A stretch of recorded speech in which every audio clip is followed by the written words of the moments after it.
Dando sequência à nossa aula prática sobre osteologia, o esqueleto axial, vamos falar hoje dos ossos do crânio e da face. Primeiramente, vamos falar do crânio, que ele tem a parte externa e interna. Aí nós temos um corte interno e temos uma outra estrutura que também vai nos mostrar algumas particularidades. Agora vamos falar então do neurocrânio, que é composto de 8 ossos. Quais são eles? O osso frontal, o osso parietal, que é em número de 2, o osso temporal, que é em número de 2, o osso occipital, em número de 1, e o osso etimoide, em número de 1, e o osso esfenoide, em número de 1. Eu não havia falado, mas o frontal é 1, então a gente tem 8 ossos no neurocrânio. Agora vamos para as particularidades.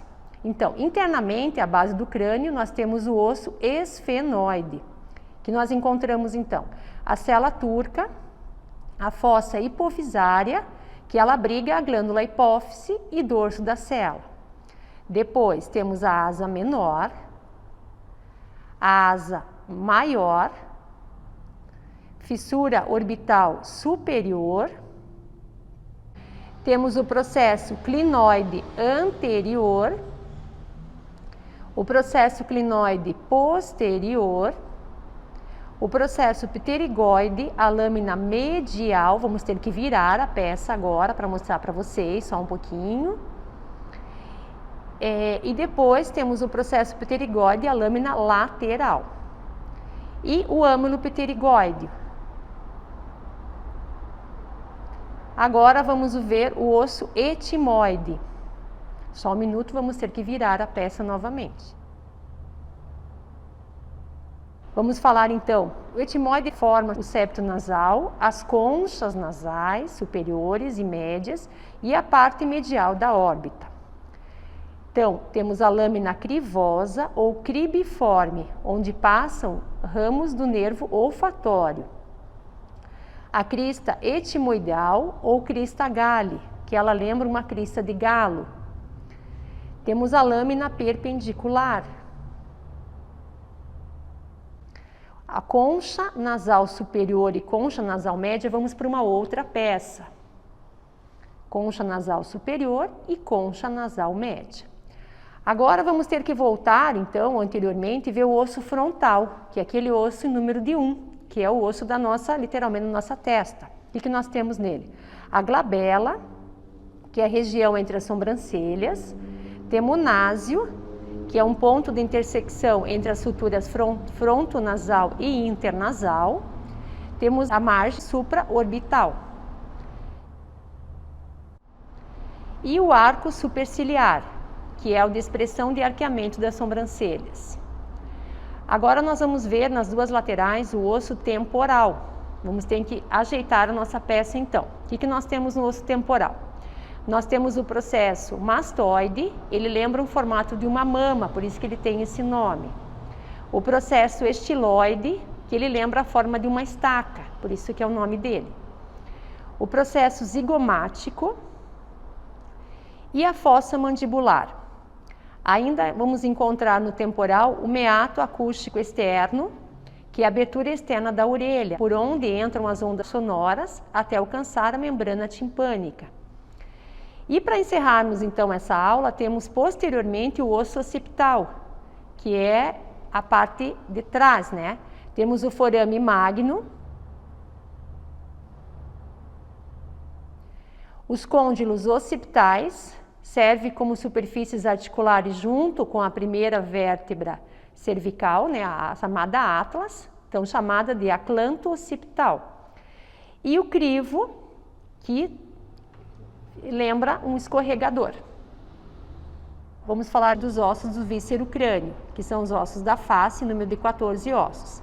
Eles formam cavidades para o sistema respiratório e digestório, suporte para dentes e mastigação. Vamos apresentar as nossas peças. Primeiro a parte externa, então, dos ossos do crânio, depois a base do crânio e temos o osso da mandíbula, que vamos falar depois.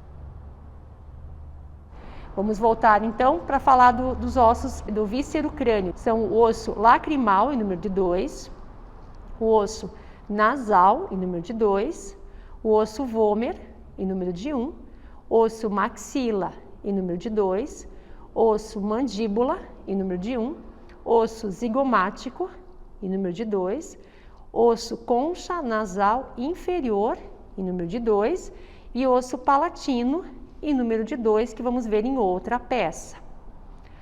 As particularidades. Na base do crânio, o osso palatino forma junto com a maxila o pálato duro.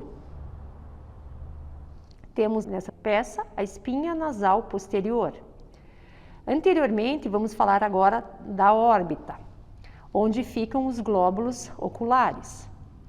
Temos o osso lacrimal, onde ficam os canais lacrimais e o saco lacrimal, por onde descem as lágrimas.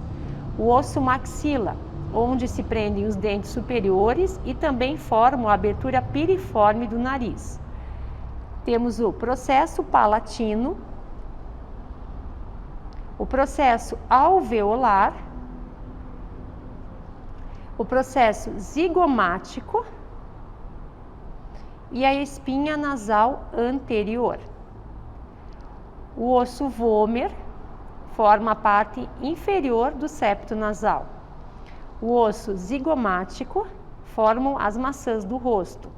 Temos a margem infraorbital e o processo temporal.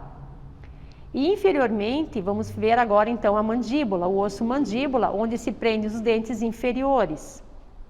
Temos o corpo, o ramo, o ângulo, a protuberância mentual, que é o queixo, o processo condilar e o processo coronoide. Osso hioide, corpo, corno menor, corno maior. Vamos falar da parte externa, então, da parte do crânio, da parte externa e da base. E por último, vamos falar dos ossículos da audição. Vamos começar pelos forames, os canais e o meato. Então vamos lá. Primeiramente o forame supraorbital e o forame infraorbital. Agora vamos falar do queixo, do forame mentual ou mentoniano. Temos que ir para uma outra peça para ver a parte dos forames que ficam internamente na base do crânio. Temos o forame redondo, forame oval, forame espinhoso, forame lácero, forame jugular, o canal do hipoglosso e o meato acústico interno, onde passam os nervos vestíbulo coclear e o nervo facial, e o canal óptico. Agora vamos falar dos ossículos da audição, que vamos finalizar o esqueleto axial. Nós temos 3 ossos, então, eles estão ampliados, né? Lembrando que eles são os menores ossos do corpo humano, só que para visualizar estão ampliados. Nós temos o martelo, o estribo e a bigorna. Vamos conhecer as estruturas de cada um deles. O martelo, temos a cabeça, o processo lateral, o processo anterior e o manúbrio do martelo. Agora vamos virar a peça para poder ver o estribo, então. O estribo nós temos o ramo anterior, o ramo posterior e a base. E na bigorna, vamos ver a bigorna, nós encontramos o corpo, o ramo curto e o ramo longo e finalizamos então o esqueleto axial.